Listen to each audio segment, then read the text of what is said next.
Okay, let's jump in. Today, we're doing a deep dive into something maybe more complex than it seems on the surface.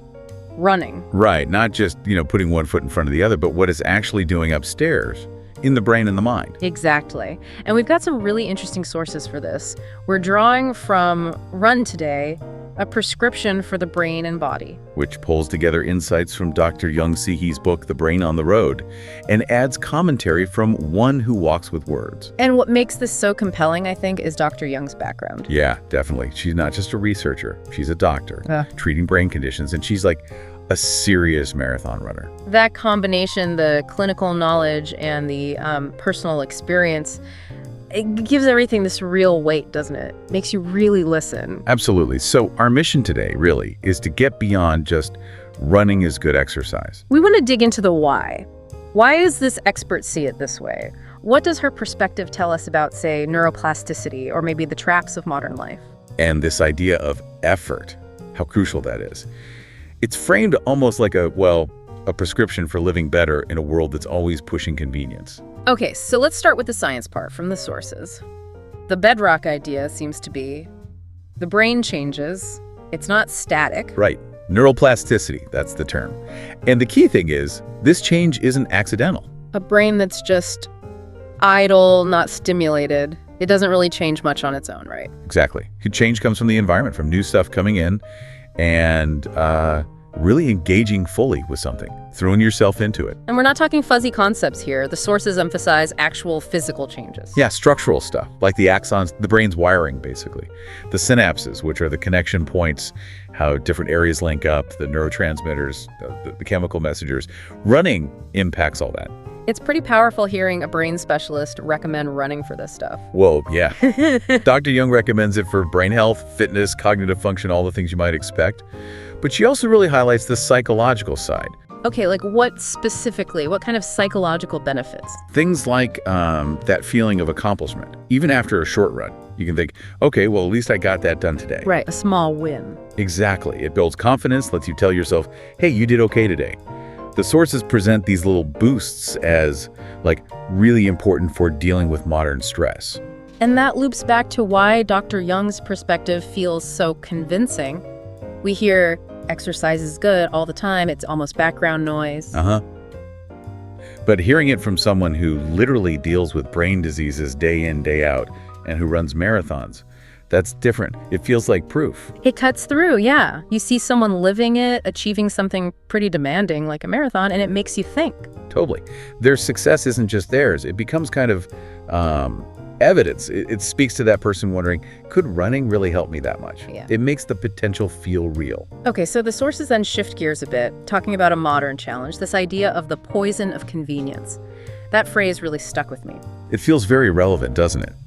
It's described as this subtle trap. How so? Well, we're constantly pushed toward the easiest option.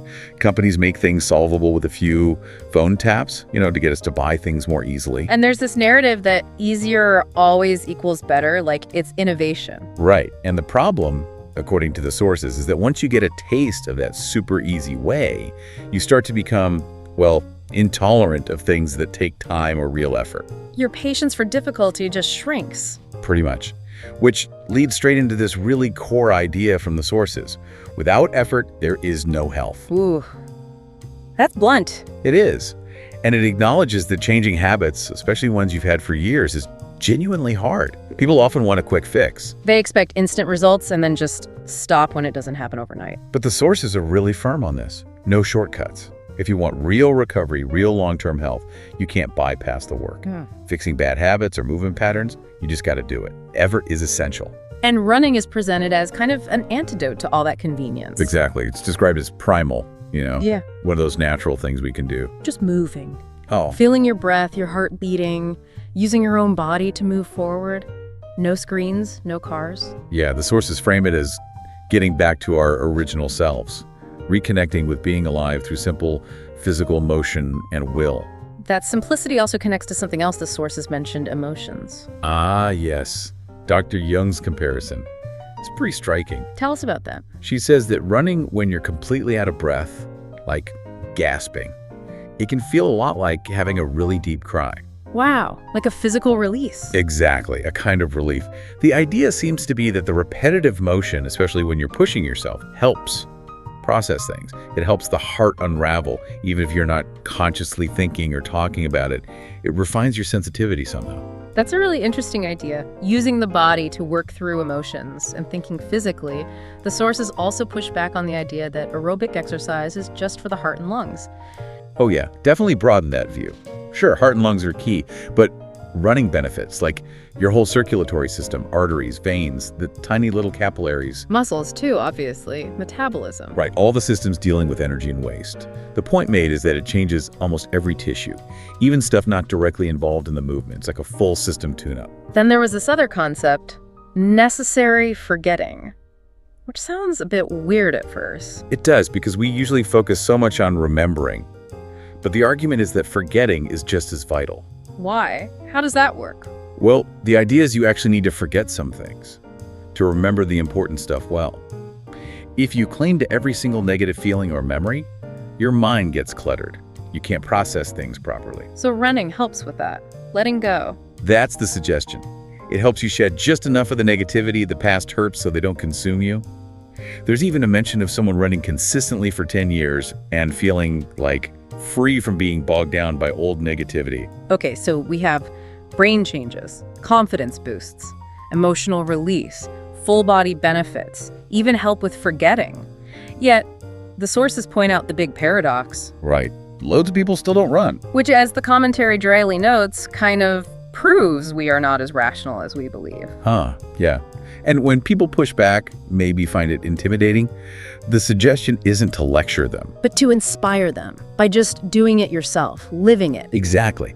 Because the core benefit holds true. Running might feel physically demanding in the moment, but it lightens the load on your mind. It brings clarity. And this effort isn't just for today. The sources really hammer this point about the future payoff. Yeah, that line, no healthy tomorrow without an effort today, it gets right through the procrastination instinct. That whole, future me will deal with it idea. Right. The sources argue the exercise you do now, that's an investment for 10, 20, 30 years down the road. the habits you build now, the strength. That's what you draw on when things get tough later, like illness. Precisely. It determines how well you recover. And Dr. Jung's own routine is used as a prime example. Even though she treats brain diseases, knows she could get sick too, she runs every day. Today, just like yesterday, before work. It's framed as medicine she's preparing now for her older self. A gift. If it buys her even one extra healthy day decades from now, it's worth it. The message is urgent then. Treat exercise like a prescription you fill in advance. Start sooner rather than later. And that connects to how the sources talk about illness and resilience. It mentions patients who learn to manage their health through illness. And they actually see it as valuable, like positive stress. Yeah, in a way, because it forced adaptation, forced growth. The sources acknowledge life will be tough. We'll face arrows and stones hurled by fate. But whether that becomes crushing stress or strengthening stress. That's up to us, is the phrase used. Don't just hope for an easy life. Actively build strength in body and soul to handle the hard times. Because the implication is, if we don't, illness often comes from our own neglect. Right, no one else to blame, really. Which leads to that final call to action. Yeah, cutting through all the excuses. Too cold, no time, maybe tomorrow. The message is pretty direct. Yeah. If you don't want your life to be just a list of things you meant to do... Well, then now is the time to move. Exactly. So wrapping this up, it's clear these sources see running as way more than just, jogging. It's presented as this really potent prescription. It changes your brain physically, boosts your mental state, helps process emotions. And acts as a kind of defense against that modern poison of convenience.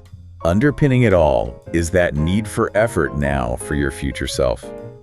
Building resilience, not just physically, but mentally and emotionally too. So the final thought to leave you with, building on all this. If convenience really does make us less tolerant of effort, less resilient maybe.